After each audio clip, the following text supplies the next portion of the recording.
مرکزی وزیر داخلہ امت شاہ نے بھی اتراکھنڈ کے لوگوں کو مبارکباد دی ہے۔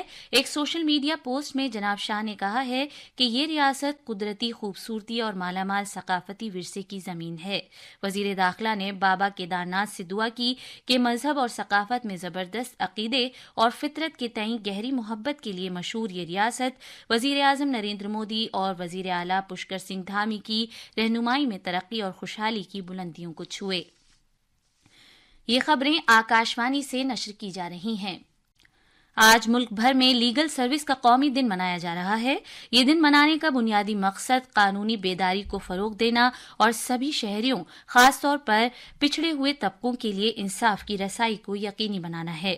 9 نومبر 1995 کو قانونی لیگل سروسز اتھارٹیز ایکٹ بنایا گیا تھا اور اس کا مقصد پچھڑے ہوئے اور پسماندہ عوام کو قانونی امداد مہیا کرانا ہے۔ حکومت نے حج کے سفر کو آسان اور پریشانی سے پاک بنانے کے لیے کئی اصلاحات نافذ کی ہیں، جس سے بہتر رسائی اور سہولت کے لیے ڈیجیٹل بنیادی ڈھانچے میں نمایاں اضافہ ہوا ہے۔ حکومت کے ان اقدامات نے خواتین کی مساوات کو فروغ دیا ہے، جس سے زیادہ تعداد میں خواتین کو آزادانہ طور پر حج کرنے کا موقع ملتا ہے۔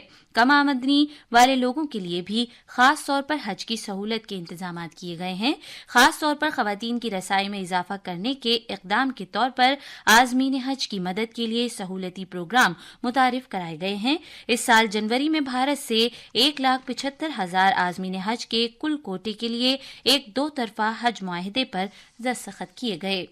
آج سرکار نے بتایا ہے کہ پنجاب کی منڈیوں میں 126 لاکھ میٹرک ٹن سے زیادہ دھان پہنچ چکا ہے۔ اس میں سے 120 لاکھ میٹرک ٹن سے زیادہ کی خریداری سرکاری اداروں اور بھارت کی فوڈ کارپوریشن نے کی ہے۔ انکم ٹیکس محکمہ جھارکھنڈ کے وزیر اعلیٰ ہیمنت سورین کے قریبی ساتھی اور پرسنل سیکرٹری سنیل شریواستو کی رہائش گاہ پر چھاپے کی کارروائی انجام دے رہا ہے۔ رانچی اور جمشید پور میں واقع 9 مختلف مقامات پر چھاپے مارے جا رہے ہیں۔ سکندرآباد شالیمار ہفتہ واری ایکسپریس ٹرین آج صبح سویرے مغربی بنگال میں کھڑگپور ڈویژن میں واقع نلپور اسٹیشن کے نزدیک پٹری سے اتر گئی۔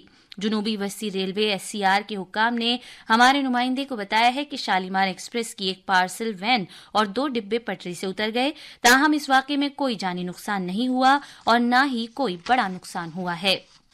فیروز آباد ضلع میں آگرہ لکھنؤ ایکسپریس وے پر ایک بس کے کھڑی گاڑی سے ٹکرا جانے کے بعد کم سے کم 5 افراد ہلاک اور کئی دیگر زخمی ہو گئے۔ پاکستان میں بلوچستان صوبے کے کوئٹہ ریلوے اسٹیشن کے پاس ایک دھماکے میں کم سے کم 24 افراد ہلاک اور 40 سے زیادہ زخمی ہو گئے۔ خبروں میں کہا گیا ہے کہ جس وقت یہ دھماکہ ہوا یہ ریل گاڑی پشاور روانہ ہونے والی تھی۔ یہ ریل گاڑی کوئٹہ سے پشاور جا رہی تھی۔ پولیس اور امدادی کارکن موقع پر پہنچ گئے ہیں۔ ایک ہفتے پہلے مغربی پاکستان میں لڑکیوں کے ایک اسکول کے پاس بم پھٹنے کے واقعے کے بعد یہ حادثہ ہوا ہے۔ سڑک ٹرانسپورٹ اور شاہراہوں کے وزیر مملکت ہرش ملہوترا اور BJP کے اراکین پارلیمنٹ منوج تیواری اور بانسری سوراج نے آج نئی دلی میں رن فار انکلوژن میراتھن کو جھنڈی دکھا کر روانہ کیا۔ بلیارڈز میں قطر کی راجدھانی دوحہ میں IBSF عالمی بلیارڈز چیمپئن شپ کے فائنل میں بھارت کے پنکج اڈوانی اور انگلینڈ کے رابرٹ ہال کے درمیان مقابلہ جاری ہے۔ پنکج اڈوانی نے کل سیمی فائنل میں اپنے ہم وطن کھلاڑی سوربھ کوٹھاری کو 4-2 سے شکست دی تھی۔ بھارت کی مردوں کی ہاکی ٹیم کے کپتان ہرمن پریت سنگھ کو 2024 کے لیے سال کا FIH پلیئر اور سابق گول کیپر PR سریجیش کو ایوارڈ دیا گیا ہے۔ ان دونوں کو کل عمان میں FIH کی 49ویں کانگریس میں یہ ایوارڈ دیا گیا ہے۔ انعام یافتگان کو ماہرین کے پینل، قومی ہاکی انجمن، شائقین اور میڈیا نے ووٹنگ کے ذریعے منتخب کیا تھا۔ آخر میں خاص خبریں ایک بار پھر۔ وزیر اعظم نریندر مودی نے مہاراشٹر کے اکولا میں ایک ریلی سے خطاب کیا ہے۔